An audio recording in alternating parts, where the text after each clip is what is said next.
ہیکل سلیمانی در حقیقت ایک مسجد یا عبادت گاہ تھی جو حضرت سلیمان علیہ السلام نے اللہ کے حکم سے جنات سے تعمیر کروائی تھی تاکہ لوگ اس کے اندر منہ کر کے یا اس کے اندر عبادت کریں۔ ہیکل سلیمانی کی تعمیر سے پہلے یہودیوں کے ہاں کسی بھی باقاعدہ ہیکل کا نہ کوئی وجود اور نہ اس کا کوئی تصور تھا۔ اس قوم کی بدو والی خانہ بدو زندگی تھی۔ ان کا ہیکل یا معبد ایک خیمہ تھا۔ اس خیمے میں تابوت سکینہ رکھا ہوتا تھا جس کی جانب یہ رخ کر کے عبادت کیا کرتے تھے۔ روایت کے مطابق یہ تابوت جس لکڑی سے تیار کیا گیا تھا اسے شمشاد کہتے ہیں اور اسے جنت سے حضرت آدم علیہ السلام کے پاس بھیجا گیا تھا۔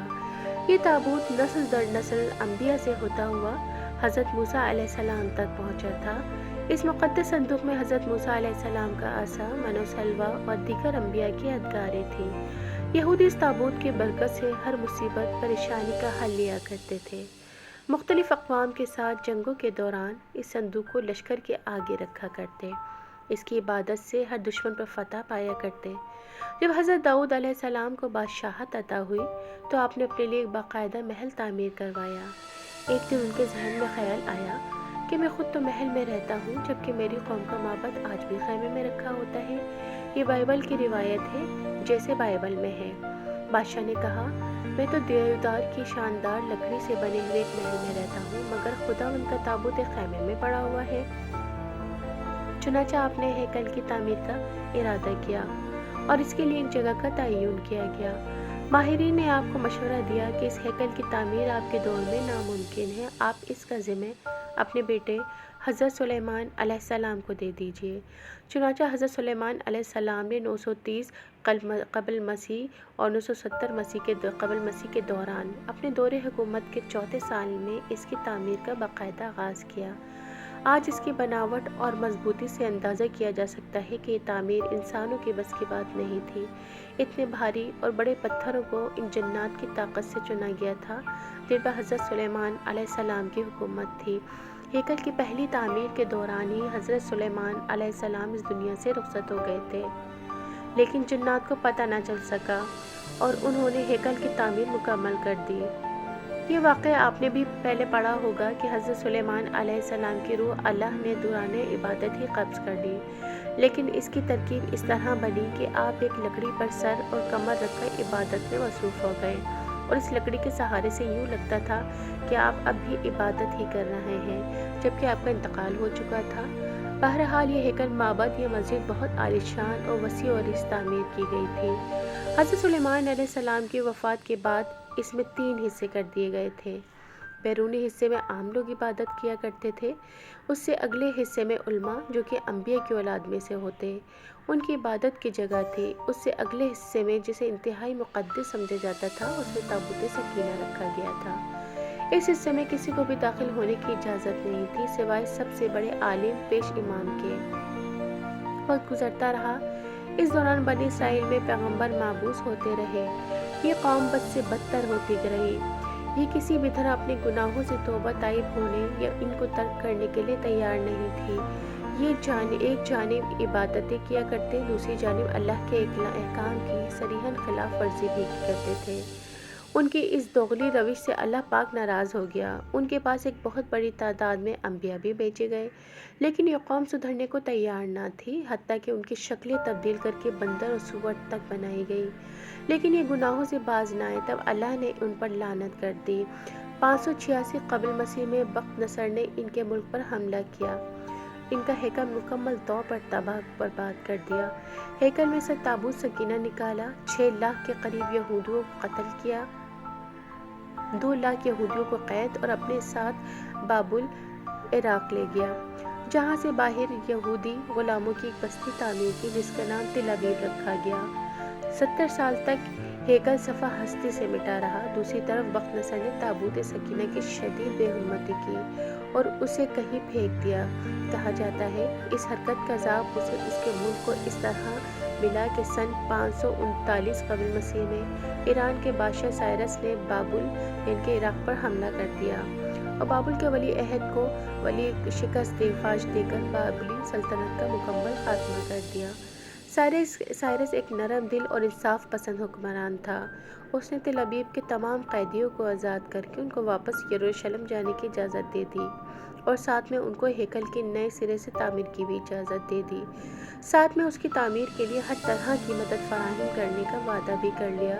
چنانچہ ہیکل کی دوسری تعمیر 537 قبل مسیح میں شروع ہوئی، لیکن تعمیر کا کام سر انجام دینے والوں کو اپنے ہم وطن دشمنوں کی اتنی زیادہ مخالفت کا سامنا کرنا پڑا کہ تعمیراتی کام جلد ہی عملی طور پر بند ہو گیا اور دارا اول کے دور حکومت تک مداخلت ہی کا شکار رہا۔ اس کی حکمرانی کے دوسرے سال میں حضرت زکریا علیہ السلام نے وہاں کے گورنر زروبابل اور سردار کاہن کی حوصلہ افزائی کی کہ وہ ہیکل کی تعمیر ثانی کی دوبارہ کوشش کریں۔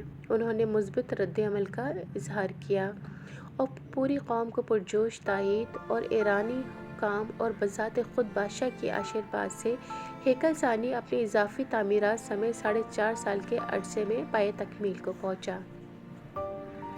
لیکن اس بار اس میں تابوت سکینہ نہیں مل سکا۔ اس کے بارے میں آج تک معلوم نہیں ہو سکا کہ بخت نصر نے اس کا کیا کیا۔ کچھ لوگوں کا کہنا ہے کہ اس مقدس صندوق کی مزید توہین سے بچانے کے لیے اسے اللہ پاک کے حکم سے کسی محفوظ مقام پر معجزانہ طور پر چھپا دیا گیا، جس کا کسی انسان کو علم نہیں، لیکن یہودی اس کی تلاش میں پورے کرۂ ارض کو کھود ڈالنا چاہتے ہیں۔ ایک اور دلچسپ بات، عام طور پر تاریخ دان ہیکل کی 2 دفعہ تعمیر اور 2 دفعہ تباہی کا ذکر کرتے ہیں۔ تاریخ کے مطالعے سے ایک بات میرے سامنے آئی کہ ایسا نہیں کہ اس ہیکل کو 3 بار تعمیر کیا گیا، لیکن اس کے ساتھ بھی ایک دلچسپ کہانی وجود میں آئی۔ ہیروڈس بادشاہ، جو کہ حضرت عیسیٰ علیہ السلام کی پیدائش سے چند سال پہلے کا بادشاہ ہے، اس نے جب اس کی بہتر طریقے سے تعمیر کی نیت کی تو یہودیوں کے دل میں خوف پیدا ہوا کہ اگر اسے نئے سرے سے تعمیر کے لیے گرایا گیا تو دوبارہ تعمیر نہیں ہوگا۔ ہیروڈس نے اس کو بہلانے کے لیے کہا کہ وہ صرف اس کی مرمت کرانا چاہتا ہے، اسے گرانا نہیں چاہتا۔ چنانچہ سن 19 قبل مسیح میں اس نے ہیکل کے ایک طرف کے حصے کو گرا کر اسے تبدیلی کے ساتھ اور کچھ وسیع کر کے تعمیر کروایا۔ یہ طریقہ کامیاب رہا اور یوں یہودیوں کی عبادت میں خلل ڈالے بغیر تھوڑا تھوڑا کر کے ہیکل گرایا جاتا اور اس کی جگہ نیا اور پہلے سے مختلف ہیکل وجود میں آتا۔ یہ کام 18 ماہ میں مکمل ہوا اور یوں تیسری بار ہیروڈس کے ذریعے ایک نیا ہیکل وجود میں آ گیا۔ کچھ عرصے بعد حضرت عیسیٰ علیہ السلام کا ظہور ہوا۔ اللہ کے رسول پر ایک بار پھر یہودیوں نے حسب معمول مظالم کے پہاڑ توڑنے شروع کر دیے۔ دراصل وہ اپنے مسیحا کے منتظر تھے جو دوبارہ آ کر ان کو پہلے جیسی شان و شوکت عطا کرتا۔ حضرت عیسیٰ علیہ السلام کے آسمان پر اٹھائے جانے کا واقعہ پیش آیا۔ آپ کو اٹھائے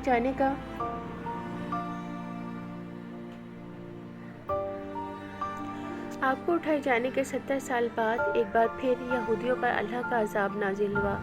اس بار اس عذاب کا نام ٹائٹس تھا۔ یہ رومی جنرل بابل کے بادشاہ بخت نصر سے بھی زیادہ ظالم ثابت ہوا۔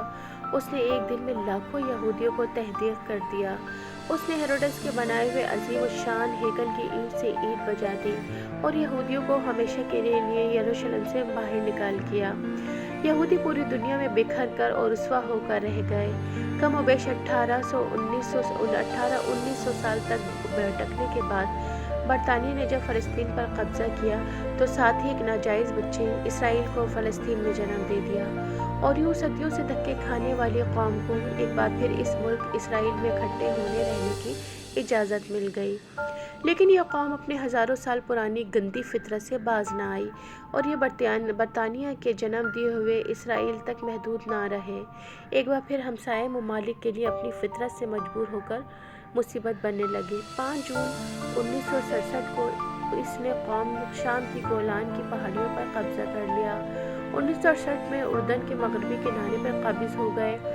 اسی سال مصر کے علاقے پر بھی کنٹرول کر لیا۔ آج اس قوم کی شرارتیں اور کھرتیاں دیکھ کر اندازہ ہوتا ہے کہ یہ آج سے 3,000 سال پہلے بھی کس قدر سازشی رہے ہوں گے، جس کی وجہ سے اللہ نے ان پر لعنت کر دی تھی۔ مسلمان ممالک کی بغیرتی اور بزدلی کی وجہ سے اب اس نے پوری دنیا کے مسلمان ممالک میں آگ لگا کر رکھ دی ہے۔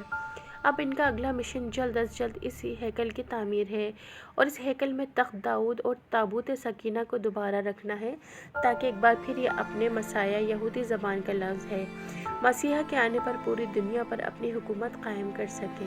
وہ یہ کام انتہائی تیز رفتاری سے کر رہے ہیں۔ اس ہیکل کی تعمیر کے نتیجے میں یہ پوری دنیا جنگ کی آگ میں لپٹ جائے گی۔ امریکہ کے صدر ڈونلڈ ٹرمپ کا اسرائیل کے دارالخلافہ کی تبدیلی کا اعلان بھی اسی سلسلے کی کڑی ہے، لیکن مسلمان اقوام کو کوئی پرواہ نہیں۔ آپ اندازہ کیجئے، یہودیوں کو جس بستی تل ابیب میں بخت نصر نے قیدی بنا کر رکھا تھا، وہ اس کو آج تک نہیں بھولے۔ انہوں نے اسرائیل بنانے کے بعد اپنے ایک شہر کا نام تل ابیب رکھ لیا، جبکہ ہم مسلمان اس مسجد اقصیٰ کو بھی بھول چکے ہیں جہاں سارے نبی کریم صلی اللہ علیہ وآلہ وسلم نے معراج کا سفر شروع کیا تھا۔ یہودی آج بار بار گرائے گئے وہ ہیکل کو نہیں بھولے، حتیٰ کہ اس میں رکھے تابوت سکینہ کی تلاش میں پوری دنیا کو کھود دینا چاہتے ہیں، جبکہ ہم کو یہ بھی یاد نہیں کہ عراق میں کتنے انبیاء اولیاء کے مزارات پچھلے کچھ عرصے میں بم گرا کر شہید کر دیے گئے، وہ بھی اس تنظیم داعش نے کیے ہیں جن کے تانے بانے اسرائیل سے ملتے ہیں، جن کے لیڈر ابو بکر بغدادی کا بیان تھا کہ خدا ہمیں اسرائیل کے خلاف جہاد کا حکم نہیں دیتا۔ اس تنظیم کی ساری توجہ مسلمانوں کو مارنے میں ہی لگی رہی اور اب تک ہے۔ کبھی مکے اور مدینے پر حملے کی دھمکیاں دیتے ہیں اور کبھی انتشار پھیلانے کے لیے مسلمان ملکوں میں بم گراتے ہیں اور دھماکے کرتے ہیں۔